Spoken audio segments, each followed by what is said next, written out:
It's personal between me and you, and I'm going to do you some serious harm, you big stiff idiot.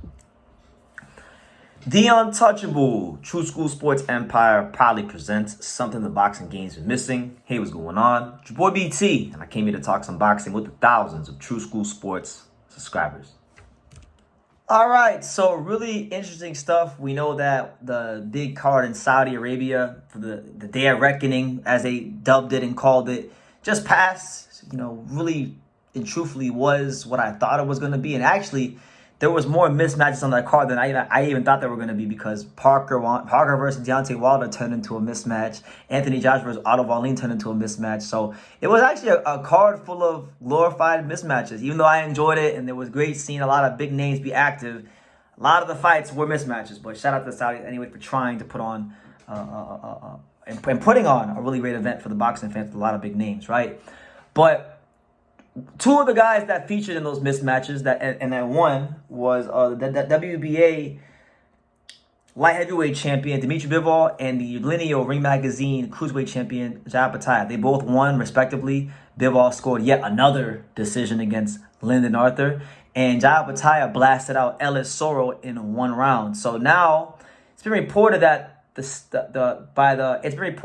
pretty much the Saudis, they want, Turkey Al-Sheikh, the director of sport in Saudi Arabia, they want to make Dmitry Bivol versus Opetaia, which to me, that's not a fight I've ever considered, but that's an interesting proposition, because you look at Bivol, right? Bivol is not known; he's not like a big light heavyweight, and the best win of his career, and people who don't like Bivol, mostly Canelo fanboys who just can't take the fact that Canelo will never be able to beat Bivol if they fought 100 times, never beat him in his whole life, because he's not on that level, right? And they want to make excuses, okay? They always say, oh, Bivol only beat a smaller guy, but that smaller guy was a light heavyweight champion before in the past, so he wasn't too small when he beat Sergey Kovalev, but he's too small when Bivol beats him. I mean, come on, make it make sense. Bivol, be interesting to see him fight as a naturally smaller man, right? Because you look at Bivol when he's been fighting the naturally, guys close to his size. Like heavyweight, he hasn't looked like the greatest against them, right? So I think a fight against Opetaia that's that damn dangerous. A bigger guy with a lot of hand speed who can move, can punch, can box. That's a real crazy fight for him, because he did fight Zorro Ramirez, and size wasn't a problem there, but this guy's feet, his footwork, his foot placement, his intelligence is a lot higher than Zotto. He's hungry. He's not a guy that really has had he beat Breidis in a really good fight, but a lot of people didn't watch that fight. And Breidis is a big name to hardcore boxing fans and nerds like me, but not to like the world, right? So Opetaia would love to fight Bivol. That would be like his coming out party. And I think that's just there's weight class for a reason, but if Bivol can beat a better BF and become undisputed and get it done and dusted there, this is, to me, could be a future legacy fight for Bivol, because he's won fights as the man who's small, but same size, the guy who's bigger. He beat Zorro, yes, but Zorro doesn't have the attributes that Opetaia got. To me, on paper, Opetaia would be Bivol's hardest fight, hands down. No questions about it. Just because of the combination of size, speed, power, all those things. And so this is a guy in Opetaia who's got ambition to fight at heavyweight one day. And I think he's going to be good at heavyweight. I think he's going to be a good heavyweight. Bivol beats him. Before he does that says a lot about Bivol, right? So let's talk about it. Bivol, he pretty much said, look, himself. He said, look, right now, he's focused on his weight. He said, I'll read you the guys the quote. He said the following, and I quote, Turkey Al-Sheikh asked me, let's make the fight against Opetaia.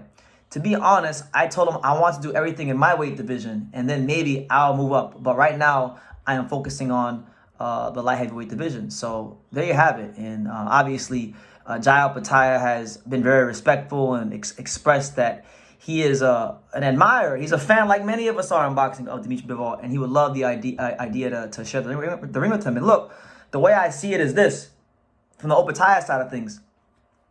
Chris Smith and just that whole umbrella at Boxer, they don't really seem to want to have any ambition to fight Opetaia. And now with him being stripped of the IBF belt, it's going to be even harder for Opetaia to get those big fights, the signature fights at cruiserweight.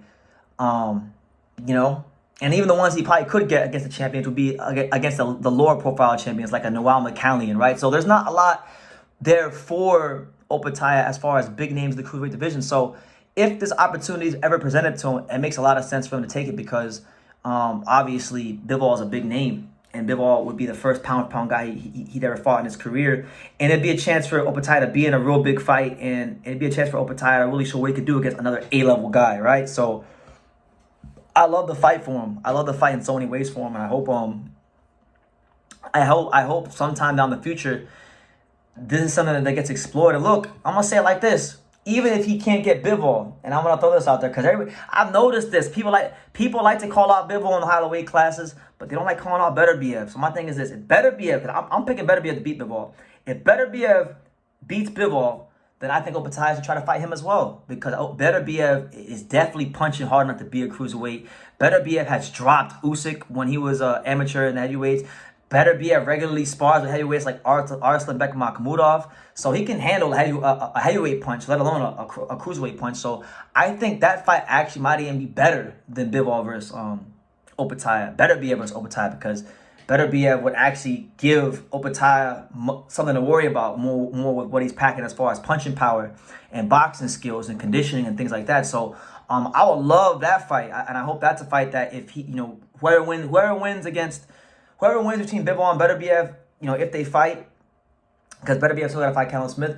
Whoever wins the undisputed fight, I think they should make the winner of that fight a guy like Opetaia, because Opetaia, I already know, is not going to get those big fights or the chance to become undisputed at cruiserweight just because of the politics and guys not wanting to fight him and him maybe not being the biggest name as far as the money he can command in a fight for the opponent. So, yeah. But that's the news. What do you guys make of all this? What do you guys make of the Saudis, Turkey Al-Sheikh trying to make Bivol versus Opetaia? And what do you think about my suggestion? Maybe Beterbiev versus Opetaia, because to me, that's a better fight. But I want to hear from you guys. Let me know in the comments down below. Make sure you guys take the time to subscribe. And like I say in every single one of these videos, you can love me or you can hate me, but I'm just a kid from Daniel. So until next time, take care, guys. Thank you for watching another video on the untouchable True School Sports Empire. For more great boxing content just like this video, click right here and make sure you subscribe. Much love from sunny South Florida.